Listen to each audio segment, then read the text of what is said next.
Hello everyone, তোমরা সবাই কেমন আছো? অবশ্যই বলো। আজ ছিল গারো সংক্রান্তি। তোমরা কারা কারা গারো সংক্রান্তি করো অবশ্যই বলো। এখানে মা আর দিদা সবজি কাটাকাটি করছিল। তারপর আমি চলে গিয়েছিলাম ভাইয়ের পার্সেলটা আনতে। ভাই বাড়িতে ছিল না, তো আমাকে বলছিল তুই গিয়ে নিয়ে আয়। এখানে মা মশলা বাটাবাটি করছে, পাশে বৌদিও ছিল। বৌদি এখানে কিছু বানাচ্ছিল। তো আমাদের এখন বারান দিতে হবে, রান্না বাড়া হয়ে গেলে বারান দিতে হয় আগে, তারপর আমরা খেতে পারবো। এখানে মা বারান দিচ্ছিল। আমরা বারোই না, বাট আমাদের এটা গারো সংক্রান্তির নিয়মটা করে আমার ঠাম্মি ওর আগে করেছিল। এখানে মা জোকার দিচ্ছিল।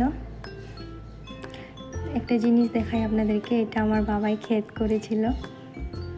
অনেক কিছু লাগিয়েছিল, বাট এখন নাই, উঠানো হয়ে গেছে। আজকের জন্য এতটুকু।